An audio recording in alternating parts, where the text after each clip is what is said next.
Hello, everybody. Today is Tuesday, July 27th, 2021. This is FlossTube 56B. Let me just let you know that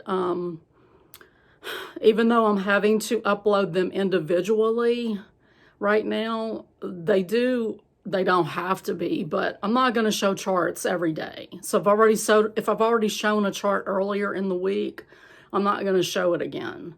So it'd be better if you want to see the chart cover, watch them in order. And I'm just going to do this until I have time to get everything uploaded to Google Docs, and take all those files off of my computer. I just don't want to, film for 20 minutes and then have my computer, not be able to finish it. So, this is just the best thing that I can see to do right now. So I apologize if it's, irritating or whatever, but like I said yesterday, I'm doing the best that I can do. I woke up in terrible pain this morning. Don't know why. My legs feel like I did squats yesterday. I did not do squats yesterday, just in case you're wondering. Woke up the last couple of days with horrible headache. So, but I've just spent the last 5 hours basically in the kitchen doing stuff. So if I seem a little sweaty or overheated, that's why. So I will tack on to the end of this video a little cooking video of me making homemade pita chips. I need to get a package together to send to Candy, 614 Stitcher. Hey, Candy. She won a giveaway recently, and when I had made the pita chips before and posted a picture on Instagram, she, said, I need some of those, so I'm going to send her some. But so I, started white beans this morning. We had bananas that were going bad, so I made a banana cake. And then, made the pita chips. So, yeah, I'm hot. So I did want to make an announcement. I watched, while I was doing stuff in the kitchen, I watched Fat Quarter Shop. They've just started a new beginner series called Cross Stitch University. And they posted their first video, I think, earlier today. They do have a free pattern with that is so cute. So you'll definitely want to check that out. And, usually I'll link things below in the description box. I think what I'm going to do, since I'm having to do the videos this way, is, on my blog at the end of the week, I will have the show notes for, FlossTube 56. And it'll cover all the floss tubes from A to whatever number I get to this week. So if you, want more information, head over to my blog. I will link all of my social media things below in the description box, and then you can jump to my blog from there. Okay, so what did I stitch on yesterday? So I stitched on my weekly focus piece, and I'll insert a picture here. It's an electronic pattern. So, and this is a free pattern over on Doreen Jones's Facebook page. She has albums for each year, and she has gobs of free patterns. If you haven't gone to her Facebook page and looked at her free patterns, you're missing out. Please go do that, because she has gobs and gobs. And she has a lot of little cute designs that you can make cards and stuff with, or little smalls. So definitely worth your time to go look at that. But anyway, which year did she do this? Let's see.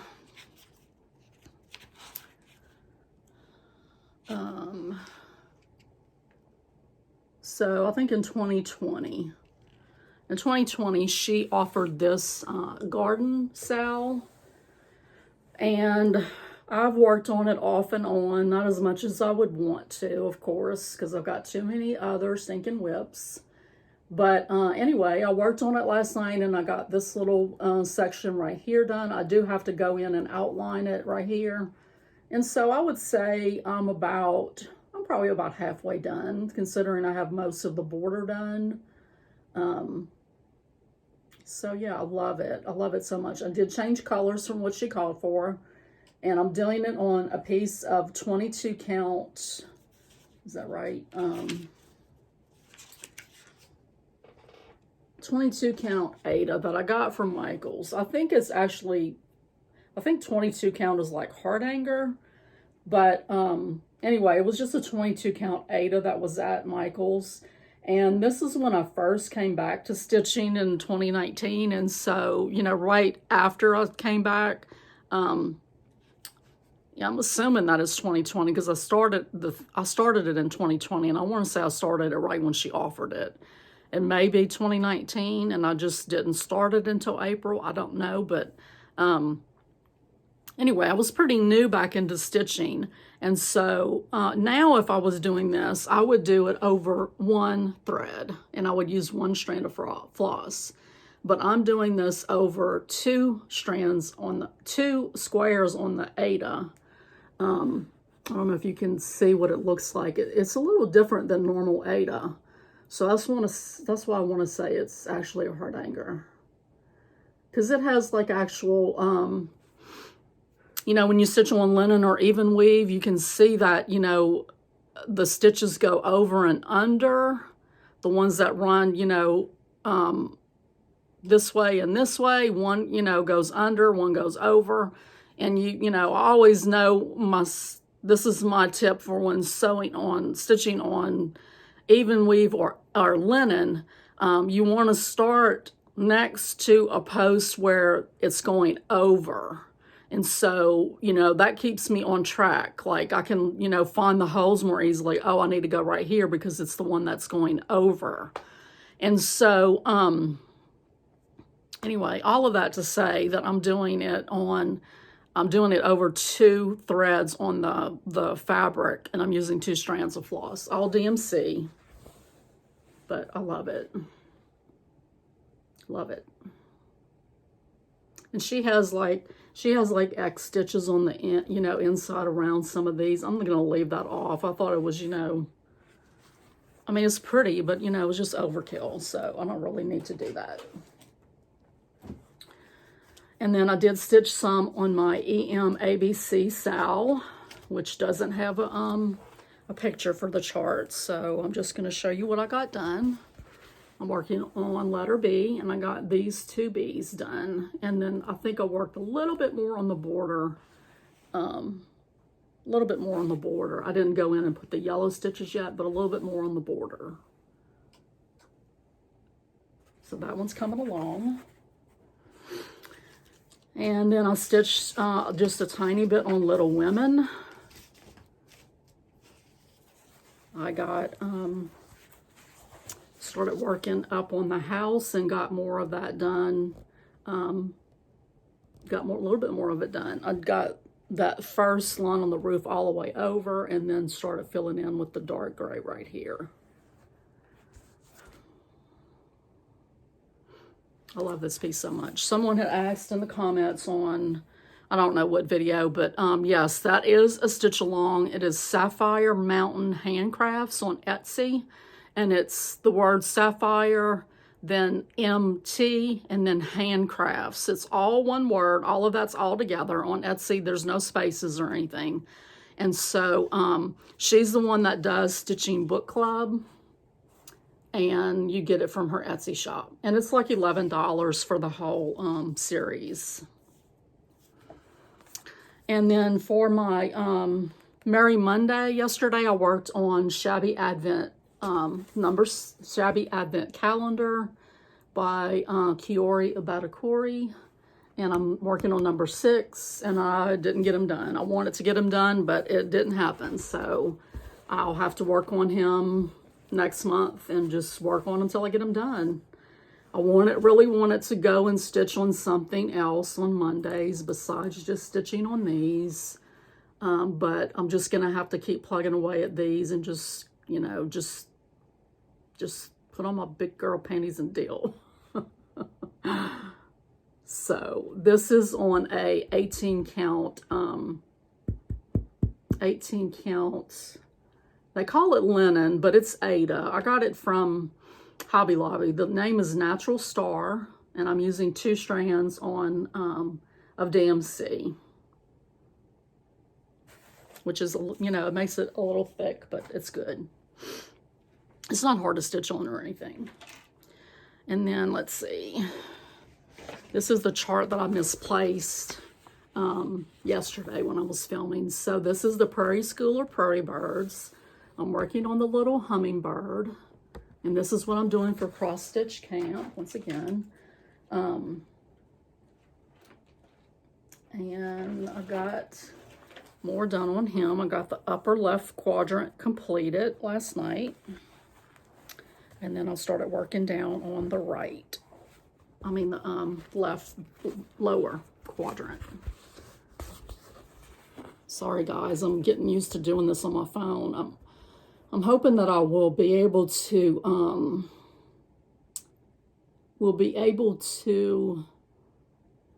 do these on my laptop again, you know, because I'm uploading every day.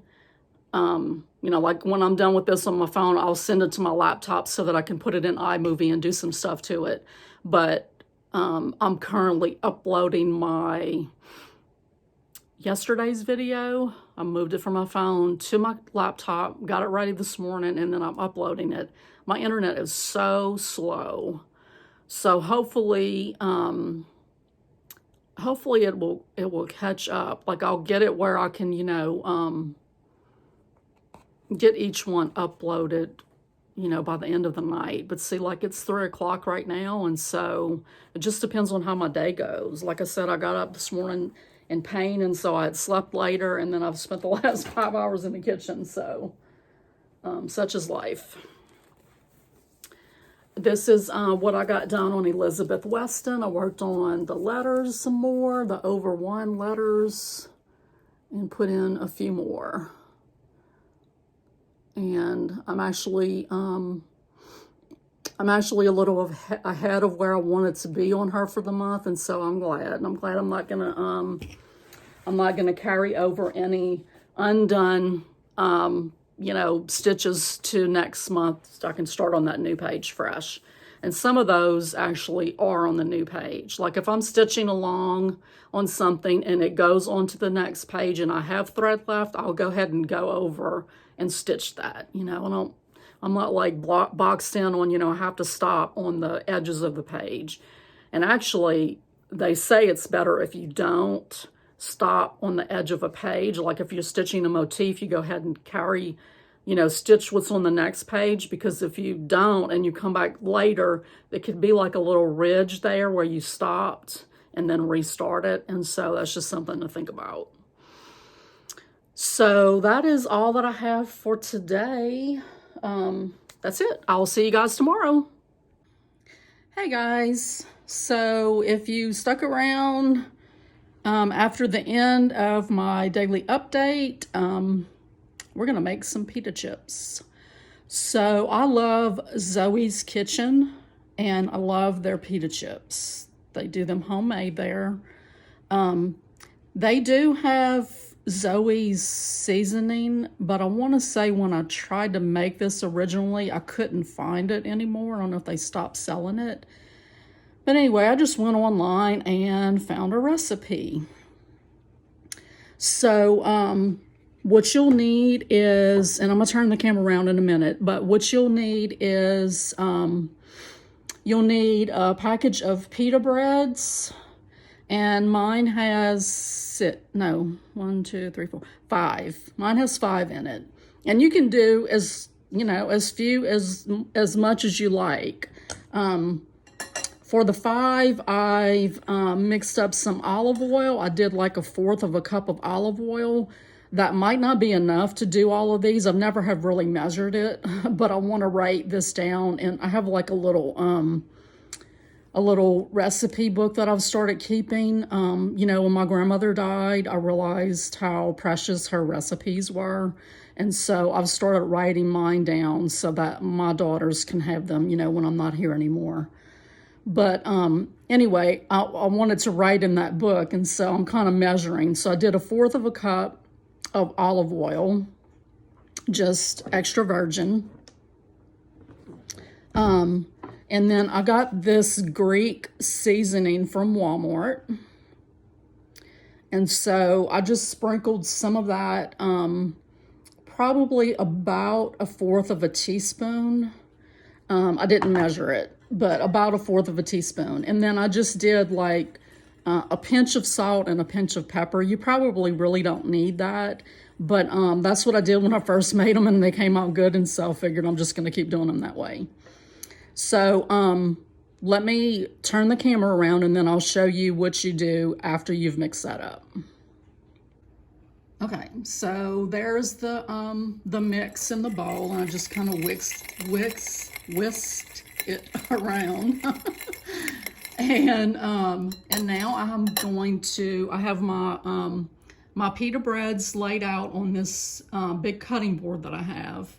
And I cut this one just to make it all fit on the board.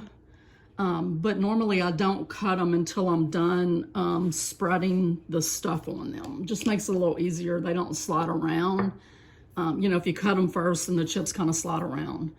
So I'm going to take this brush, and I'm just going to brush this olive oil mixture onto these pita breads. And I'm just, you know, I mean, it's not like sopping wet, but you just want to coat it well all over.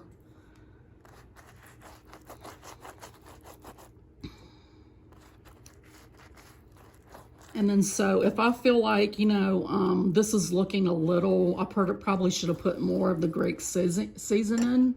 So you can always come back just on top and just sort of sprinkle it. And then I'm also going to add some more to my mix.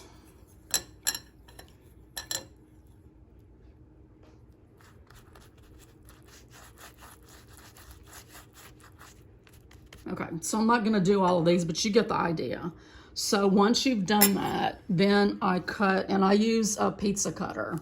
This is, I used to sell Pampered Chef years ago. Hey, see me? I used to sell Pampered Chef years ago, and their pizza cutter, you know, they would recommend cutting your kids' sandwiches and their pancakes and stuff like that. And so when I started making these, I just decided to use the pizza cutter. And I'm doing this sitting down. And so, you know, I don't have as much control, but basically I cut it into 8 wedges. And I'm not cutting it even just because I'm trying to hold my phone and do it at the same time, sitting down. So I probably might cut these into more wedges. And you could cut them smaller if you wanted to, but I usually cut them into 8. And so over here I have a stone already set up with parchment paper on it. You could definitely use a baking sheet, but I've always just loved using my stones. And I'm going to put parchment on it because I don't think these, all 6 of these are going to fit on that one stone. And so I'll, you know, do my first batch, put them in the oven, and while they're baking, I will, you know, get a piece of parchment and do the next batch and then have it ready, and all I got to do is slide it onto that stone. So my oven is set at 425, and we're going to do these for 5 to 10 minutes. And then so once that's done, I'll come back and show you the result. Okay, so just real quick, I used one of these little measuring cups. I love these little measuring cups to measure oil in. And what I did was the 2 ounce mark. I think you probably could do 1.5 ounces because I did have some leftover oil that, you know, I've already done the other ones, and I've got all this leftover oil. So, and I don't have any more pita breads, or I would, you know, pull some more out and cover some more. But if you're gonna do 6, I would do about 1.5 ounces of oil instead of 2 ounces. Okay, so there's the first batch out of the oven. This pita bread package, I had bought it before my mother-in-law passed away, and so it'd been in the refrigerator for a while. So some of them were fresher than others. And so I really had to watch these, and I may have to put some of these back in. Like I'm trying one right now, and it's not real crispy. But these other ones are crispy. Sorry. So, but yeah, they taste good even if they don't come out real crispy, but I prefer them crispier, of course, because they're chips. Okay, that's the result of making homemade pita chips. Let me just say a disclaimer that, you know, I am from South Louisiana, and so I do like things with a little kick. I don't like things too hot, but I do like them, you know, spicy. So keep that in mind. You, of course, can adjust, you know, the seasonings that you put in according to taste. Okay, guys, I hope you like this. Bye.